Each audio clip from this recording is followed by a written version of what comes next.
got you, bitch. Hello everyone, how are you going? I hope you're having an absolutely fantastic day or night. My name is Lachlan and welcome to the Bedlam and Squalor YouTube channel where we cover drums, Golden Era gaming, PS1, PS2, Warhammer 40k, and of course Berserk. Now, I have a very special video today. Recently, I was very lucky to dig up my original PS1 console from 1997, 99, I can't really remember. This is something that I'm going to share with you guys today because it is something that is extremely special to me. We'll have a look at whether it turns on, we'll have a look at what state it's in, and I also want to see if there are any little hidden gems that are kind of, well, hopefully there are. So we're just going to jump into it. This is the very console that started it all. I still remember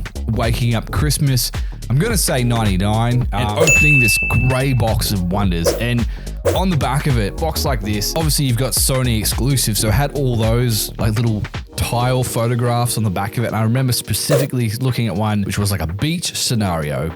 And it was Tekken 3, which later would consume my life for a very long time. And also, we got a demo disc that I absolutely played the shit out of. So let's jump into and actually check out what the state of this console's like. All right, so I'm gonna actually grab the console, and you'll see me plug it in. So I have fucking cables everywhere. God damn. Right, so this is the actual console. All right, you can see it's a wee bit yellowed. That's just because of the Northern Territory heat. Still, this is the actual one. This is the exact one I got for Christmas, those so many years ago. And this is a memory card. Holy. This is the actual memory card. I don't know, you can see a whole 1 megabyte with that. So I want to see if this works. But a couple of things. So we're just gonna see if it plugs in. I guess if it works. And then what we're gonna do is we've got a plan B. So main thing is, I'm just gonna plug this in.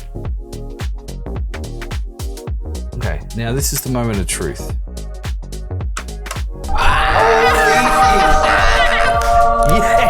Yeah, all right, it works.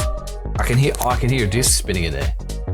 That's cool. All right, okay, so that's gonna be, okay, so I've got a small collection of PS1 games, which I want to share with you guys. This is stuff that I've just collected along the way. So there's Dreams, we got Final Fantasy VI, Gotham City Racer, which I haven't actually played yet. This is one of my favorites, which is Jedi Power Battles. This is really cool.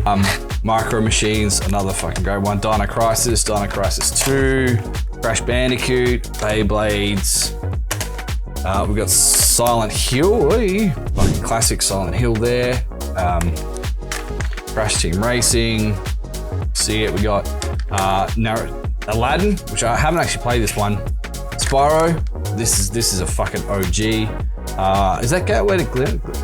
Well, I've got 2 Spyros apparently. Tarzan, which I did have this growing up. That's a fucking hard game. So look, I've got a fair few there. This era is really where it started for Sony. So many franchises were started here. You've got Metal Gear Solid, obviously Silent Hill. You've got Crash Bandicoot. You've got Spyro, Resident Evil, which is unfortunately missing from this collection. But now, PS1 Hagrid. You got Tombo, fucking Tombo, Jesus. And this is going to be cool too, because it actually introduced me to the instruction manual, which is what we're going to do here. Instruction manuals back in the day would actually give you the lore. Essentially, they were a small book of that world, which is fucking sick. So let's see. So like here, like this is just Crash Bandicoot. Want to bash with Crash? You've got who's who in Crash Bash. You got Crash Bandicoot, Coco Bandicoot, Tiny, Koala Kong, Rillaroo, Dr. Neo Cortex, Dr. Neo Brio, Dingo Dial. Okay, right. And then you got your credits. So this is when Naughty Dog were actually half decent, you know? Not so much anymore. And so the PS1 gave me access to an incredible world filled with things, beings, and concepts beyond my imagination, such as the hero, the villain, which is, you know, the case when you went to a video store to rent the games as well, and some bastard had actually fucking already rented it, so it's like, I can't rent the game, fucking.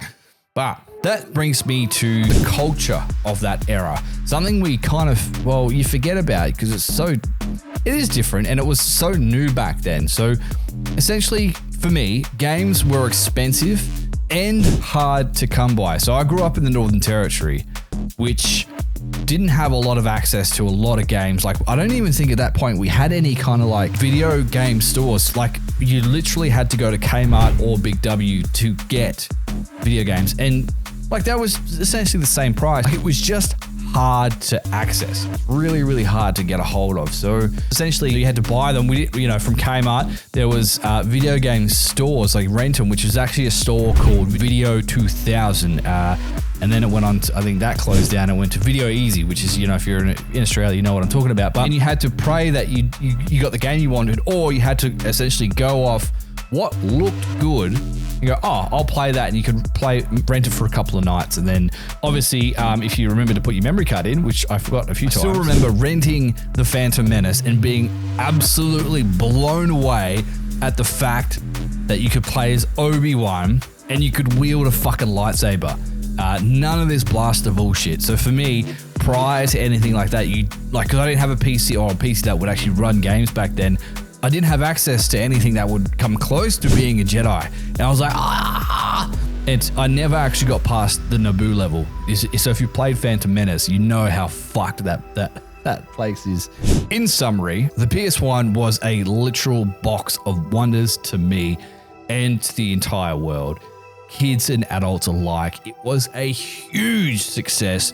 It redefined an industry, 3D graphics, Dino Crisis, Resident Evil, Silent Hill, like Jesus Christ, the OGs. This is where the original comes from PS1. And I mean the fact that it also had a CD player back then, which was amazing. It was genius because it meant that like the whole family could use it, and it's still highly regarded as a CD player today. The PS1 was the foundation of my childhood, and looking at the industry now, I'm so blessed to have had access to this console and all the consoles after it. I truly love this console, as it was my first, and it went on to cement Sony in the gaming industry as one of the absolute titans of industry. And if I was to sum the PlayStation 1 up with one word, it would be childhood. That is childhood in a box. It is. So feel free to share your favorite PS1 stories, your favorite PS1 games, your favorite memories regarding this console, which is so special to all of us. And don't forget to like, subscribe, as I have other nostalgic content on this channel as well. Thank you guys so much for checking this out. I'll see you in the next one. Peace.